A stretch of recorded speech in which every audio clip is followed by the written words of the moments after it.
And फलियाँ। आज हम क्या पढ़ेंगे? दाल एंड फलियाँ। फलियाँ, ठीक है। आप लोग चावल गेहूँ पढ़ चुके हैं?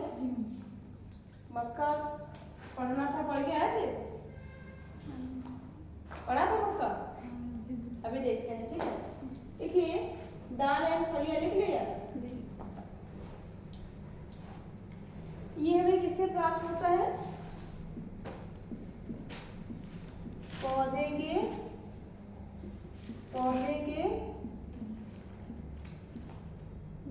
बीज से, ठीक है। दाल हमें किससे प्राप्त होता है? पौधे के बीज प्लस वही फल, ठीक है। इसी से हमें क्या प्राप्त होता है? अच्छा, जब पहले लोगों को ये पता नहीं था कि क्या खाया जाता है क्या नहीं खाया जाता है, जब लोग वही कच्चा मांस, कंदमूल, फल, पत्तियां यही सब खा के जब पेट अपना भरते थे, तो उनको नहीं पता था कि कौन कौन सी दालें होती हैं क्या। हालांकि होती ये उस समय भी थी, ठीक है। होती तो वो उस समय भी थी, लेकिन उन्हें क्या था, इसके बारे में कोई नॉलेज नहीं था।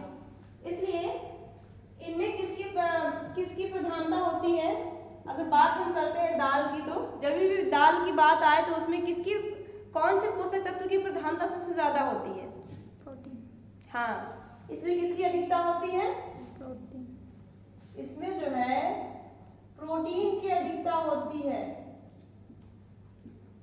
ये प्रोटीन क्या है? प्रोटीन क्या है?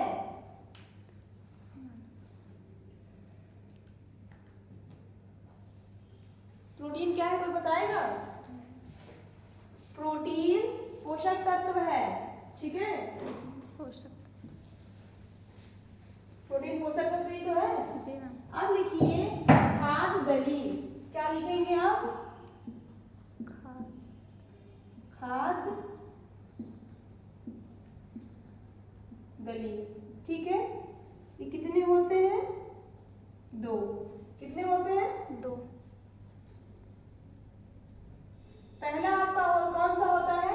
अगर दाल की बात करते हैं तो पहला आपका है एक दलील। क्या होगा? एक दलील।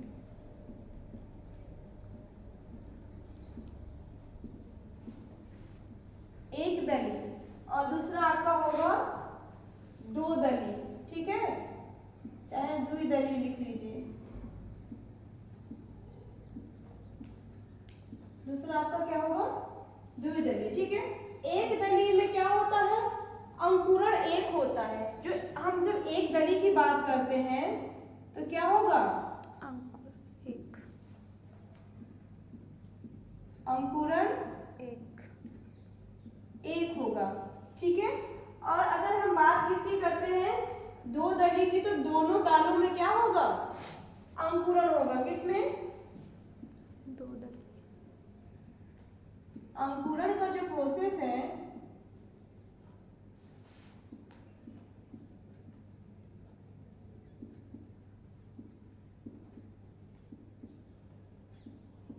दोनों दालों में होगा, ठीक है। अब इसका जो पोषक तत्व होता है, इसके बारे में तो इसमें जो पोषक तत्व है, अभी आप लोग लिखते जाए, भी हम आपको डिटेल में बताएंगे।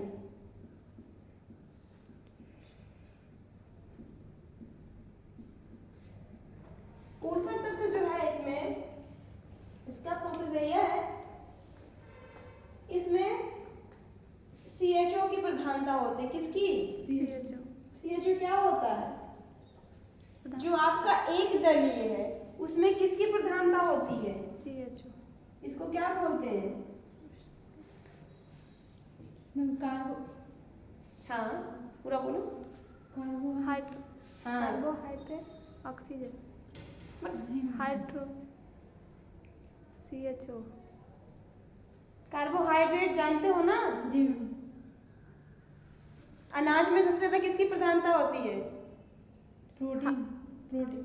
अनाज में, दाल की बात नहीं कर रहे हैं। अनाज में तो कार्बोहाइड्रेट। हाँ, तो ये क्या है? कार्बोहाइड्रेट। हे भगवान, PG कर रहे हैं आप लोग हैं। आप लोग क्या कर रहे हैं? किसकी प्रधानता होती है? कार्बोहाइड्रेट की।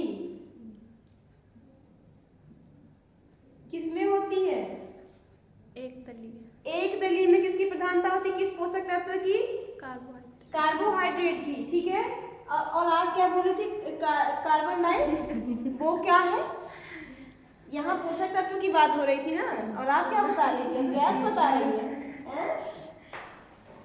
डर नहीं है आप लोग। सबसे अच्छा स्रोत कौन सा है? सबसे अच्छा स्रोत जो है, और इसमें जो है दो दलीय जो है, इसमें क्या है? ये सबसे अच्छा स्रोत है, सबसे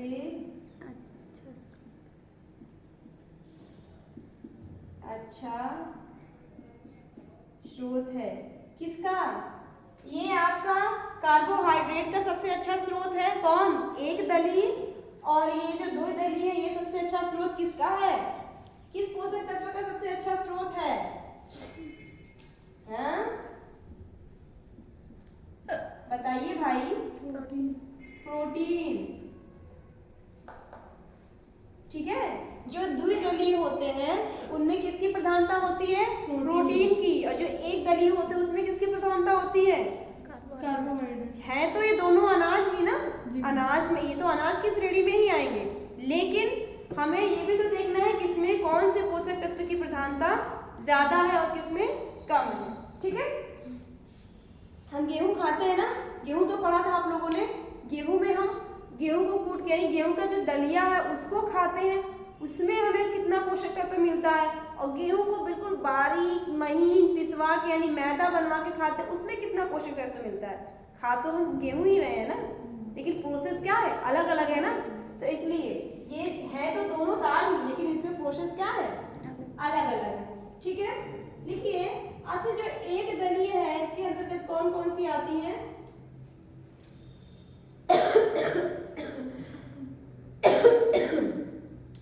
ये जो एक दलीय ये इसमें कितने आते हैं? कौन कौन से आते हैं? जैसे आपका हो गया, जैसे आपका क्या हो गया? गेहूं। गेहूं कितने दाने होते हैं? एक। क्या हो गया? चावल कितने दाने होते हैं? मक्का, बाजरा, ये क्या है? तो फलियां ही ना, फल और फलियां ही तो हैं, बीज से ही तो प्राप्त हो रही है। तो ये क्या है? गेहूं, चावल, बाजरा, जौ, ये सब जितने आ रहे हैं ना, जौ, बाजरा, मक्का, ये सब क्या है? ये सब एक दलीय है। इनमें किसकी प्रधानता होती है? कार्बोहाइड्रेट की। और ये जो दो नाम वाले से, ये दो दलीय जो हैं, जिसमें दो होते हैं, जैसे आपका चना हो गया, चना हो गया, उड़द हो गई, अरहर हो गया, मसूर हो गया, ये सब क्या है? दो दलीय है ना। मुझे नहीं लगता लिखना पड़ेगा ये, है ना, ये तो आपको पता है ना। तो इनमें हमें किसकी प्रधानता ज्यादा मिलती है? प्रोटीन की। इतनी क्लियर हुई? ठीक। अब देखिए दाल। अब आप लिखेंगे, ये आप लोगों ने लिख लिया?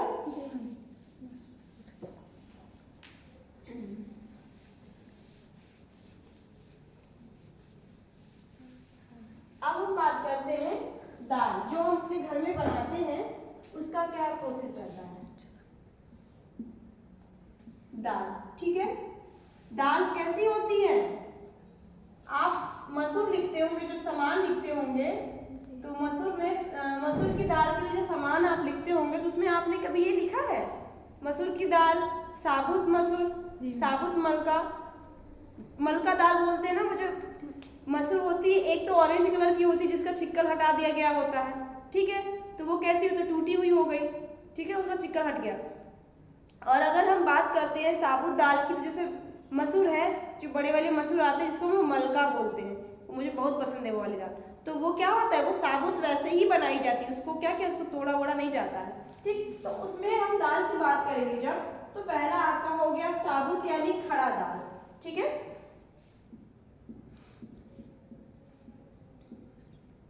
साबुत यानी खड़ा, ठीक है। दूसरा आपका क्या हो गया? टूटी हुई। कैसी?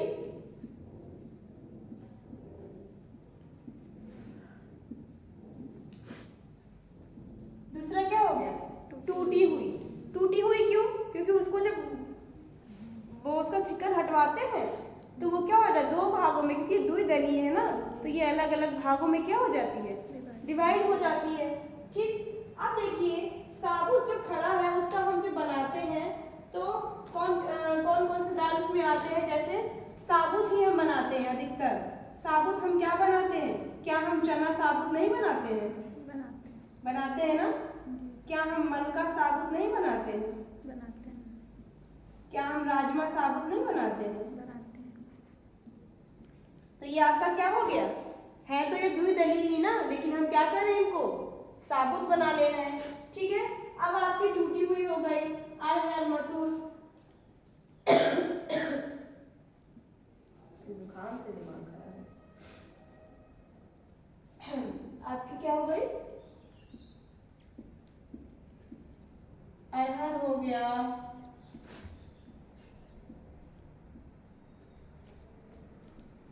मसूर हो गई, अरहर मसूर, और काहे की दाल बनाते हैं आप? टूटी हुई उड़द हो गई। हाँ, तो बाकी जितने भी आते हैं दाल के छिलके निकाल दिए जाते हैं।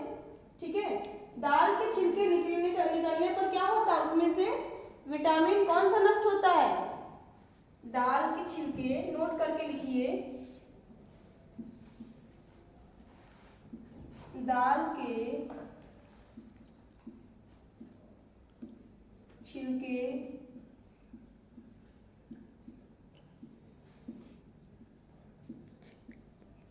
दाल के छिलके निकालने पर कौन सा विटामिन नष्ट होता है? Vitamin B. ठीक है, यहाँ पे हम साबुत बना रहे हैं, छिलके सहित बना रहे हैं, तो यहाँ पे विटामिन बी की मात्रा क्या हमें भरपूर मिल रही है। लेकिन हम यहाँ क्या कर रहे हैं? दाल को तुड़वा दे रहे हैं, मतलब उसको टुकड़ों में छिलकी हटवा दे रहे हैं, तो वो टुकड़ों में हो जा रहा है। उसको हम बना रहे हैं, तो यहाँ पे विटामिन बी क्या हो जा रहा है? पूरी तरीके से नष्ट हो जा रहा है। ठीक है, इतनी बात समझ में आई?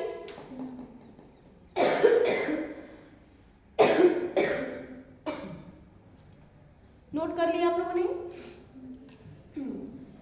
अब जरा लिखिए दाल एवं फलियां। हेडिंग डालिए, हेडिंग डालेंगे आप लोग, दाल एवं फलियां।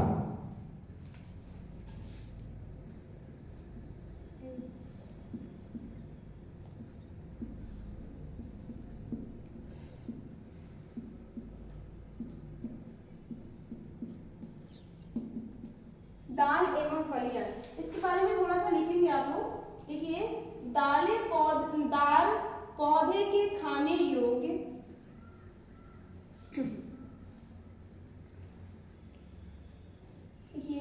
दाल पौधे के खाने योग्य फल या बीज होते हैं।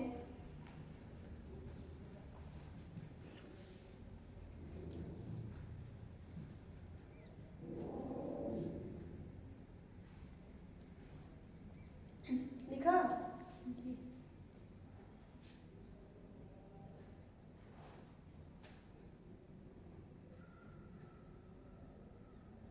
जो कि लेग्यूमिनस, क्या लिखेंगे? जो कि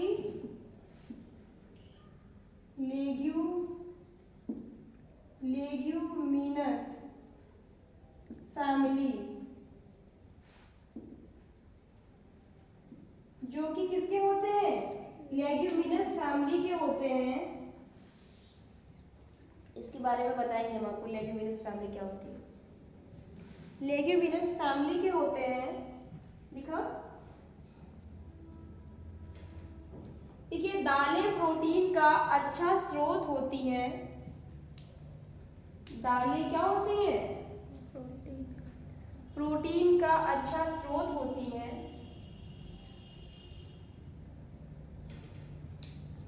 इसमें लगभग, देखिए, दालों में लगभग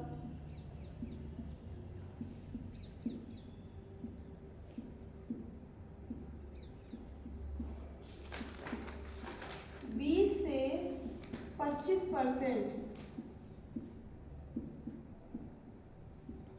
प्रोटीन। ठीक है, दालों में लगभग 20 से 25% तक क्या होता है? प्रोटीन होता है। ठीक है,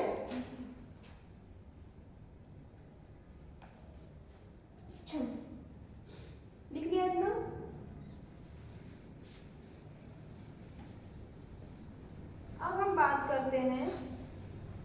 दालों के पोषक तत्व की, ठीक है, पोषक मूल्य जो होते हैं, जो पौष्टिक मूल्य है क्या होता है।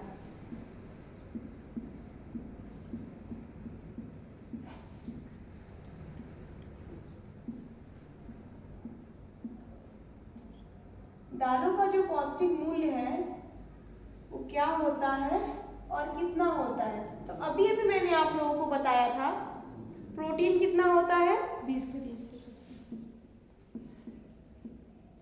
प्रोटीन मैंने आप लोगों को बताया है 20 से 25% तक होता है, किसमें, दाल में, ठीक है। जैव उपलब्धता तुलनात्मक प्राणिक जगत से,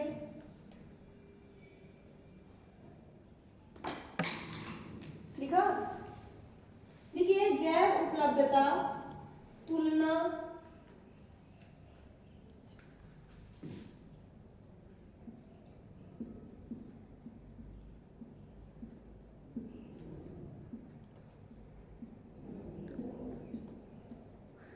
अगर तुलना की दृष्टि से देखें तो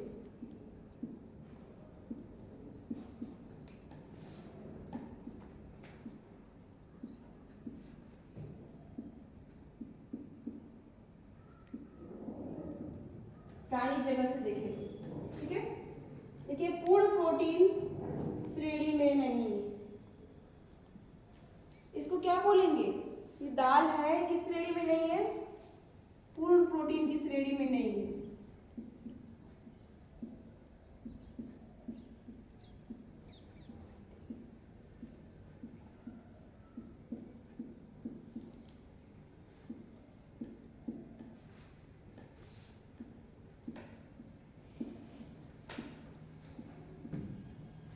कौन पूर्ण प्रोटीन की श्रेणी में नहीं है, दाल। आवश्यक एमिनो एसिड, लिखिए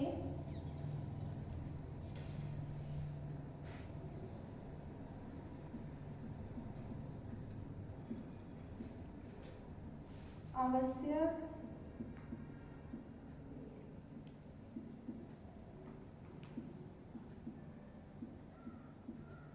आवश्यक एमिनो एसिड नहीं पाए जाते हैं,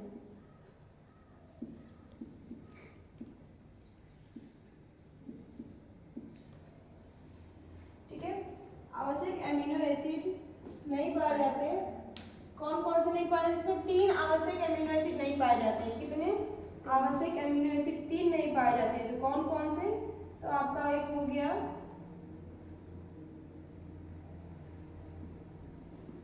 इसमें 3 आवश्यक एमिनो एसिड नहीं पाए जाते हैं, ठीक है। कौन कौन सा, तो आपका नंबर 1 हो गया, नंबर 1 कौन सा नहीं पाया जाता है, मिथियोनिन, कौन सा नहीं पाया जाता है, मिथियोनिन।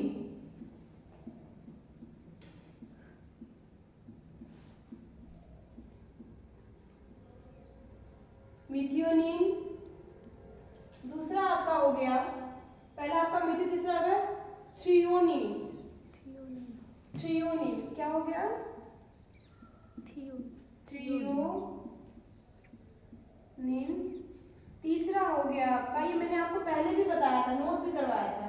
तीसरा आपका हो गया ट्रिप्टोफैन, क्या हो गया,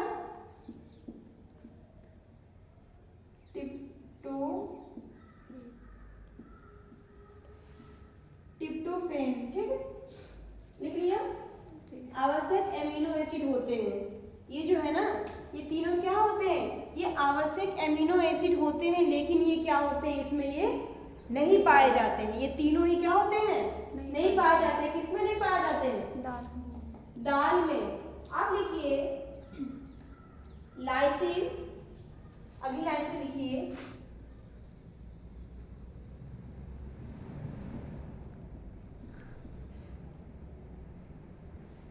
लाइसिन, लिखा, लाइसिन, ल्यूसिन व फिनाइल, लाइसिन, ल्यूसिन व लाइसिन, ल्यूसिन लिखा, व फिनाइल एलिमिन, फिनाइल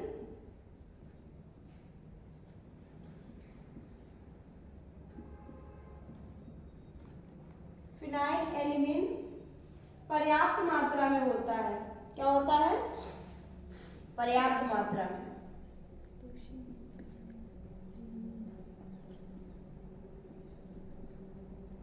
किसमें? देखिए दाल में प्रोटीन जो होता है हमारा कितना 20 से 25% पाया जाता है, ठीक है। जैव उपलब्धता के अकॉर्डिंग अगर देखें प्राणी जगत की तुलना में, ठीक है, तो इतना पाया जाता है। पूर्ण प्रोटीन की श्रेणी में इसको नहीं रखा जाता है।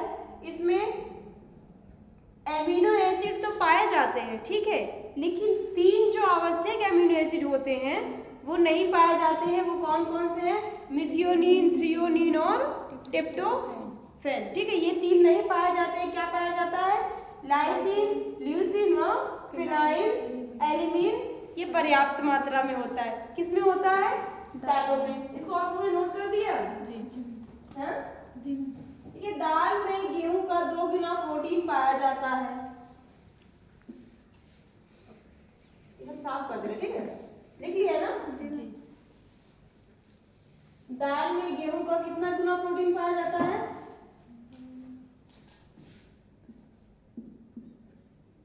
दाल में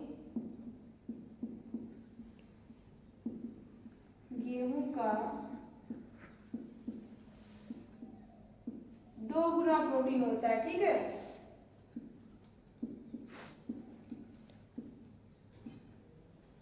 चावल क्या होता है? चावल, दाल में चावल के 4 गुना होता है। चावल से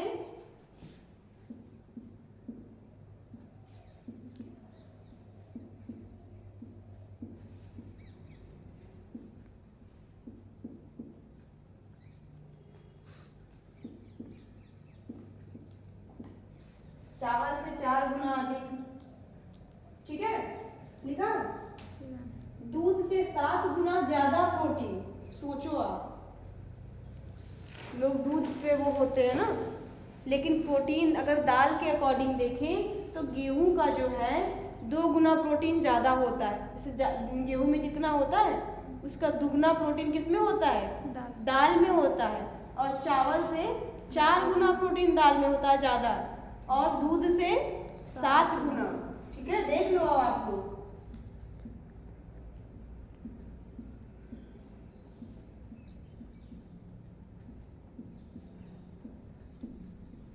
दूध से 7 गुना ज्यादा प्रोटीन होता है किसमें? दाल में।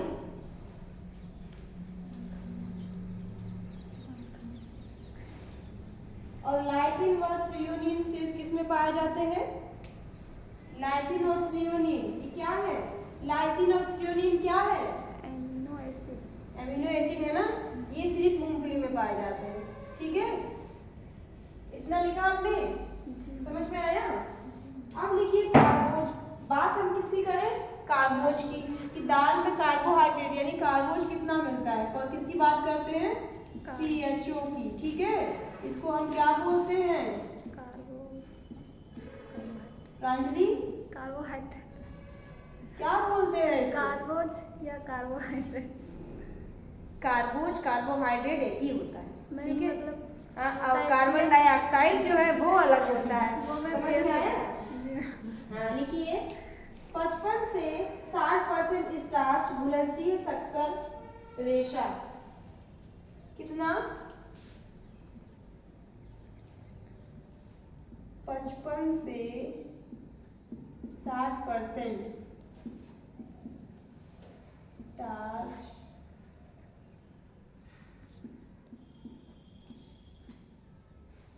से 60%, ठीक है, 55 से 60% स्टार्च घुलनशील शक्कर रेशा।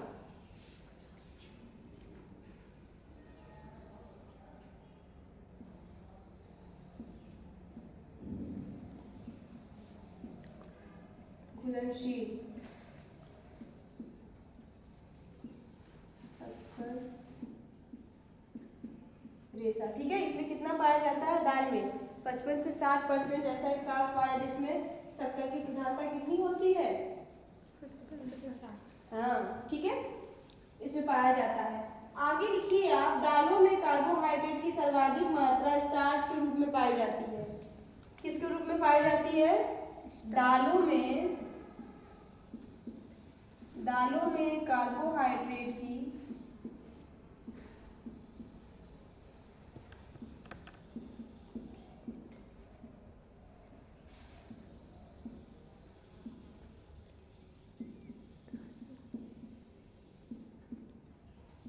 सर्वाधिक मात्रा किस रूप में पाई जाती है? स्टार्च। हाँ, स्टार्च के रूप में पाई जाती, ठीक है, स्टार्च के रूप में पाई जाती है, ठीक है। वसा लिखिए, दाल में जो वसा की मात्रा होती है कितनी होती है?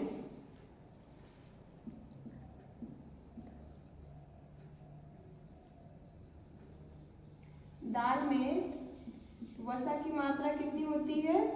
1.2%, ठीक है। वसा बहुत कम होती है इसमें, दाल में। खनिज की बात करें तो कैल्शियम, मैग्नीशियम, जिंक। किसकी बात करें? ये तो हमारी बात थी कार्बोहाइड्रेट की थी, ठीक है। अब हमारी बात किसकी हो रही है? वसा की। अब हम बात किसकी कर रहे हैं? खनिज की। किसकी कर रहे हैं? खनिज। खनिज की। तो खनिज कौन सा इसमें होता है? कैल्शियम। कौन होता है? कैल्शियम।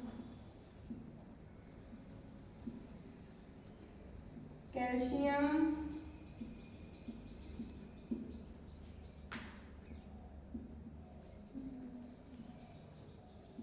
Calcium, magnesium, zinc. दाल में क्या क्या पाता है? कैल्शियम, मैग्नीशियम, जिंक, आयरन और phosphorus. Calcium, magnesium, zinc,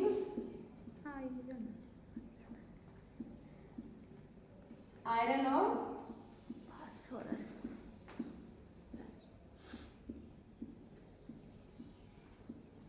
phosphorus की मात्रा इसमें पाई जाती है, ठीक है। अब लिखिए विटामिन।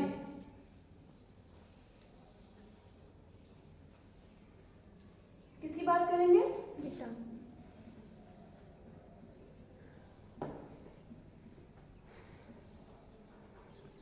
विटामिन की। तो विटामिन बी है, बी जो है ना पर्याप्त रहता है इसमें, ठीक। तो कौन कौन सा?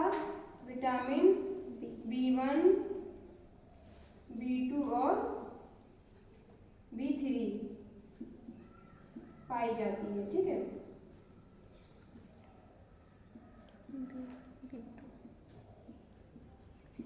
आप लोगों को इस तरीके से हम इसलिए लिखवा रहे हैं ना कि जैसे ये होता है ना कि हम किसी के बारे में कुछ जानना चाहते हैं तो मेन बातें जानते हैं। अब आपका इसमें कुछ छूट नहीं रहा है, समझ रहे हैं? जो मेन आपका जो आपके दिमाग में रहना चाहिए, अगर इतना आप पढ़ लेंगे तो थ्योरी बहुत अच्छी आपकी हो जाएगी, बहुत अच्छे से आप लिख लेंगे। इसलिए हम आपको इस मेन टॉपिक से बता रहे हैं, ठीक। अब लिखिए अंकुरण अनाज। इसी में लिख लीजिए अंकुरण अनाज।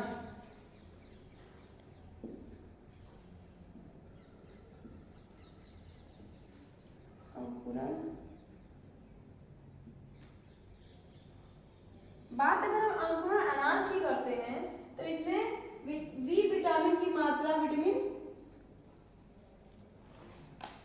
अगर हम अनाज को, जैसे हम दाल की बात कर रहे हैं ना, अगर हम उसको अंकुरित करते हैं तो क्या होता है? जो हम ये बता रहे हैं पर्याप्त मात्रा में क्या है? विटामिन बी है, ठीक है। तो इसकी अकॉर्डिंग किसकी मात्रा बढ़ जाएगी? विटामिन सी की, ठीक है। जैसे जब तक हमने दाल को क्या किया? अंकुरित नहीं किया है, तब तक तो उसमें किसकी मात्रा ज्यादा है? विटामिन बी की है, ठीक है। लेकिन जब हमने उसको अनाज को क्या कर लिया? अंकुरित कर लिया, तो अंकुरित होने के बाद उसमें किसकी मात्रा सबसे ज्यादा हो जाती है? हाँ, बी की अकॉर्डिंग विटामिन सी की मात्रा क्या हो जाती है? ज्यादा हो जाती है, ठीक है। नोट कर लिया। देखिए दालों की विषाक्तता। हम जो दाल खाते हैं, ठीक है, हमको ये भी तो जानना जरूरी है ना कि हम जो खा रहे हैं, ये आप लोगों ने लिख लिया ना? हम जो दाल खाते हैं तो हमें ये तो जानना जरूरी है ना कि जब हम इसके पोषक मूल्य के बारे में जान रहे हैं कि क्या क्या हमें प्राप्त होता है, तो इससे क्या क्या नुकसान होता है, ये भी तो जानना जरूरी है ना। दालों की विषाक्तता,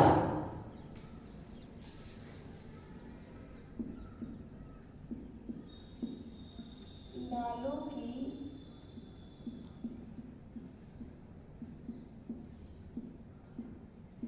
ठीक है, दालों की विषाक्तता। तो दालों में कौन कौन से विषाक्त पदार्थ होते हैं?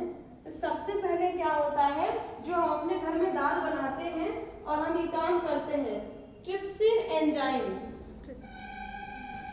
सबसे पहला क्या हो गया, ट्रिप्सिन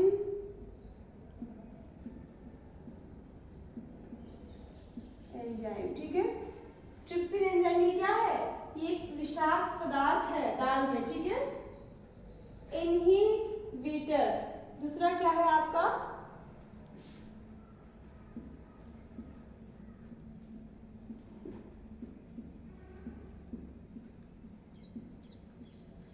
इनहिबिटर्स। अगला है आपका हीमोग्लूटिनस। क्या है, अगला है आपका हीमोग्लूटिनस।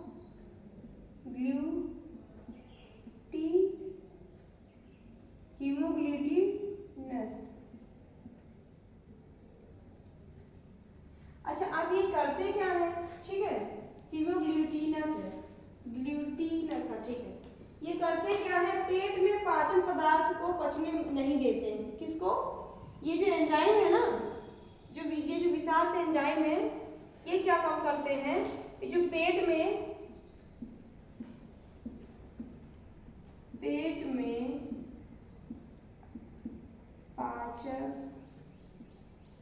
पाचक पदार्थ को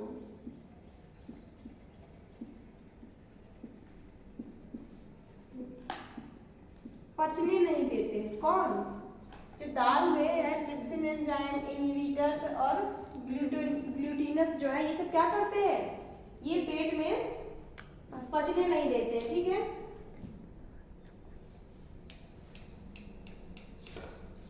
इतना लिख लिया, साफ कर दे इसको।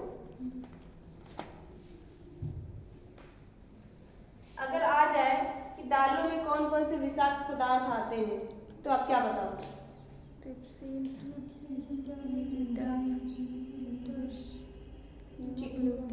अच्छा, ये क्या काम करते हैं? पेट में पाचक पदार्थ को पचने नहीं देते। हाँ, वेरी गुड। ठीक है, अब लिखिए कुछ, अब थोड़ा सा लिखिए आप। दालों में कुछ विषैले पदार्थ भी विद्यमान होते हैं। लिखिए, अगली लाइन से लिखिए, दालों में कुछ विषैले पदार्थ भी विद्यमान होते हैं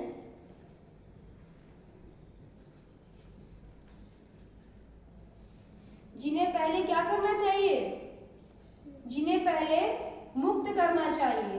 ठीक है, जैसे नंबर 1 लिखिए आप,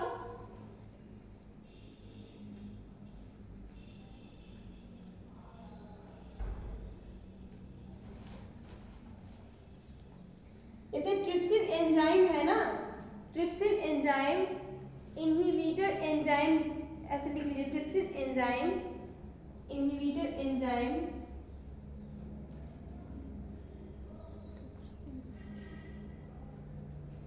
ये ट्रिप्सिन एंजाइम की क्रिया को क्या करते हैं, कम करते हैं। लिखिए, ट्रिप्सिन एंजाइम, इनहिबिटर एंजाइम, ये ट्रिप्सिन एंजाइम की क्रिया को क्या करते हैं, कम करते हैं।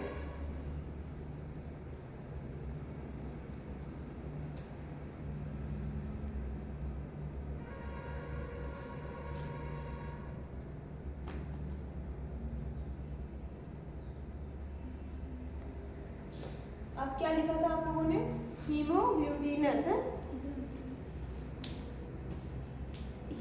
ये इनहिबिटर आपके समझ में आया। इनहिबिटर क्या करता है, ट्रिप्सिन एंजाइम की क्रियाशीलता को कम करता है। ठीक है, दूसरा आपका क्या है, हीमोग्लूटिनस, ये क्या करता है, पेट में जो हमारे पाचक पदार्थ होते हैं ना, इनको वो अवशोषित कर लेता है, पचने नहीं देता है। लिखिए, हीमोग्लूटिनस, हीमोग्लूटिनस पेट में उपस्थित पाचक पदार्थों को अवशोषित कर पचने में रुकावट डालते हैं।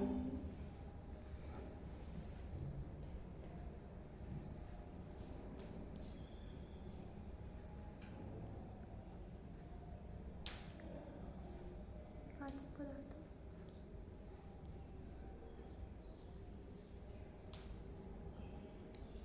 खेसारी दाल के बारे में आप लोगों ने नाम सुना होगा, सुना है?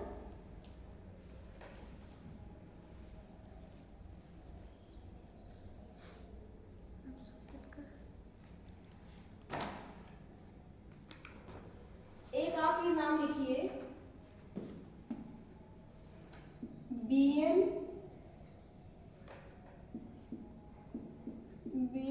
ऑक्सो, ठीक है, बीएन एक्सोली, डैश करिए ओ,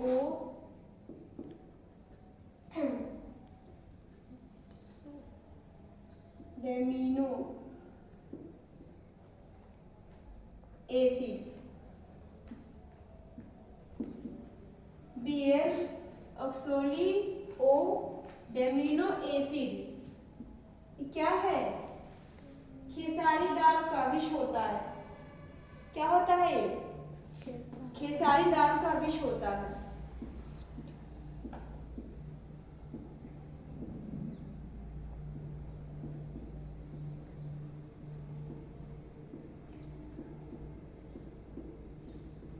खेसारी दाल का क्या होता है? ये विष होता है।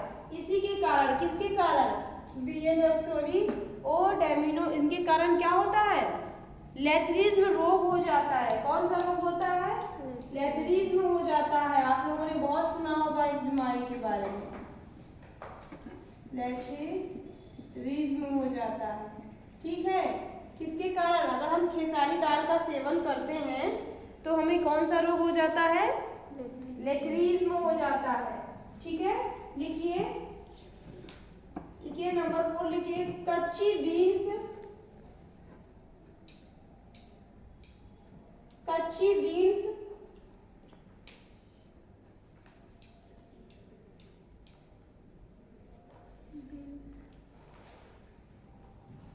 अगला आप लिखिए नंबर 4 आपका था,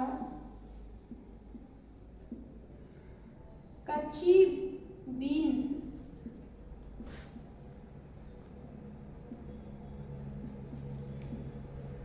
खाने से,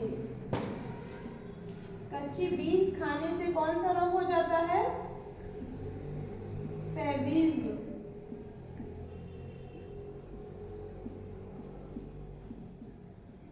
कच्ची बीन्स खाने से फैबिज्म रोग हो जाता है। इस रोग में हीमोलाइटिक एनीमिया, इस रोग में हीमोलाइटिक एनीमिया, इस रोग में क्या होता है?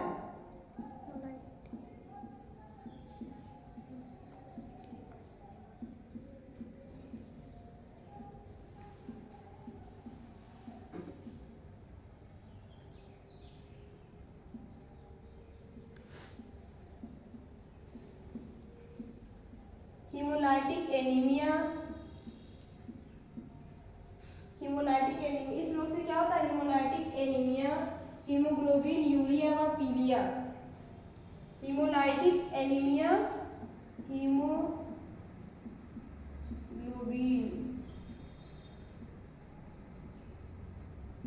यूरिया व पीलिया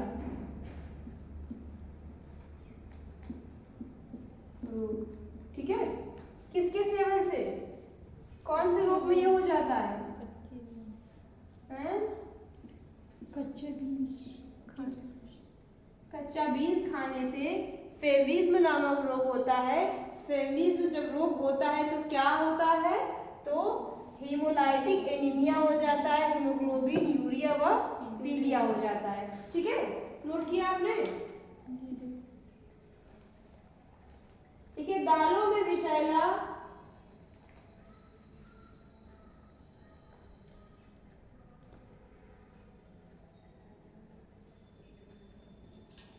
दाल आप बनाते होंगे, दाल बनाते ना आप लोग, सब लोग बनाते होंगे ना, पसंद भी करते हैं दाल। तो आपने कभी एक चीज नोटिस की है कि जब हम दाल पानी में डाल देते हैं, बनने के लिए रख देते हैं, तो जब दाल में उबाल आने लगती है तो उसमें बहुत ज्यादा झाग दिखाई देता है ना? आप लोग उस झाग का क्या करते हैं? निकालते हैं? कुकर में बनाते हैं तो? तब नहीं निकलती।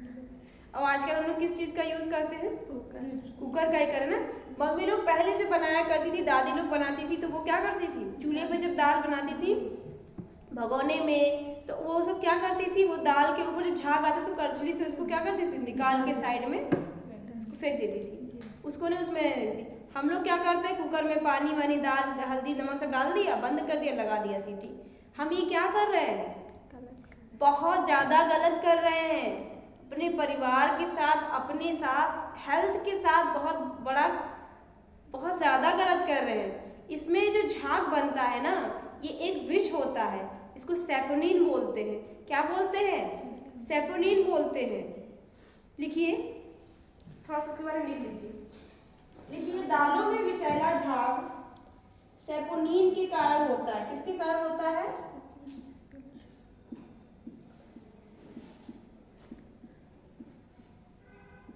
सेपोनिन, ठीक है। जो विषैला झाग होता है वो सेपोनिन के कारण होता है, जिससे उल्टी मतली होती है। लिखिए, जिसके सेवन से क्या होता है? उल्टी मतली। पानी में भिगो कर रख देने के तत्पश्चात क्या होता है? उल्टी मतली होती है।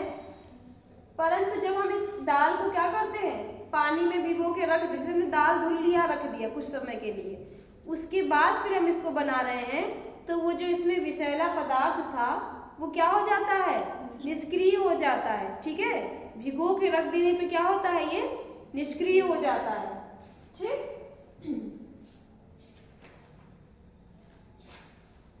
देखिए, खिचड़ी प्रोटीन का अच्छा स्रोत है। खिचड़ी क्या है? प्रोटीन का अच्छा स्रोत है। अच्छा, खिचड़ी प्रोटीन का अच्छा स्रोत क्यों है, बताएंगे?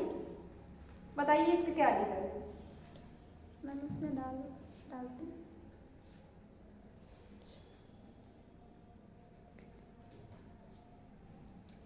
इसमें दाल और चावल का अनुपात कितना होना चाहिए?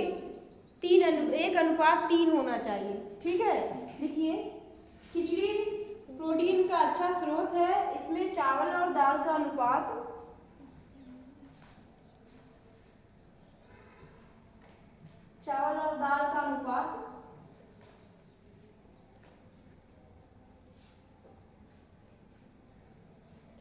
कितना होना चाहिए? 1:3। ठीक है, क्यों? क्योंकि दाल प्रोटीन का अच्छा स्रोत है ना। और दाल चावल दोनों मिल जाता है, तो जो चीज़ें दाल में नहीं है वो चावल में, जो चीज़ चावल में नहीं है वो दाल में, और दोनों आपस में मिल जाते हैं, तो इसलिए एक अच्छा आहार बन के तैयार हो जाता है। ठीक है, आगे लिखिए, दालों को बनाने से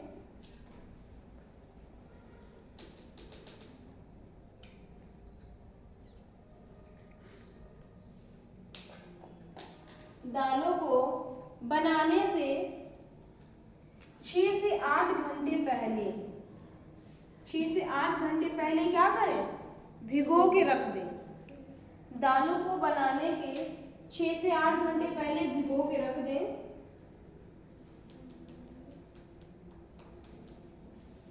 ऐसा करने से क्या होता है?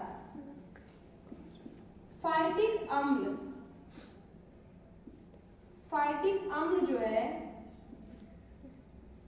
इसकी मात्रा क्या हो जाती है? 0 नहीं बोलेंगे तो बोलेंगे क्या? कम। हम दाल को क्या करें? बनाने से 6 से 8 घंटा पहले भिगो के रख देंगे, तो उसमें क्या होती है? फाइटिक अम्ल की मात्रा क्या हो जाती है? कम हो जाती है। अगले लिखिए, दालों में गोइट्रोजेनिक फैक्टर्स, दालों में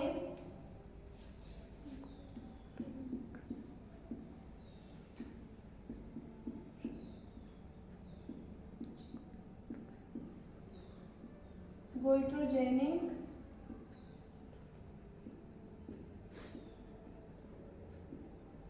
फैक्टर्स, ठीक है, गोइट्रोजेनिक फैक्टर्स और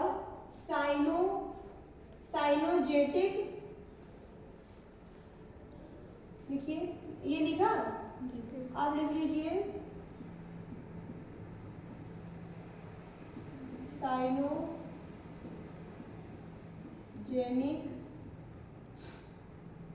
साइनोजेनिक ग्लूकोसाइड्स, क्या?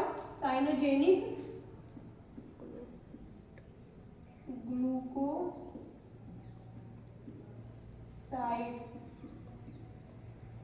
लिखा। आदि विषाक्त पदार्थ भी क्या होते हैं? होते हैं, ठीक है। कौन कौन से? गोइट्रोजेनिक फैक्टर्स, साइनोजेनिक ग्लूकोसाइड्स, ये सब क्या है? विषाक्त पदार्थ है। खेसारी दाल, ये भी क्या है? विषाक्त है। फाइटिक अम्ल, ये भी क्या है? विषाक्त है। सैपोनिन विषाक्त है। और ये क्या कहते हैं?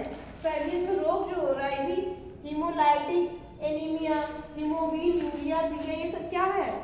ये हमारे जो जब हम विषाक्त दाल या फिर दाल का बनाने का सही प्रोसेस यूज नहीं करते हैं तो हम क्या होते हैं? इन सब रोगों से ग्रसित होते हैं। ठीक है, आज के लिए इतना ही।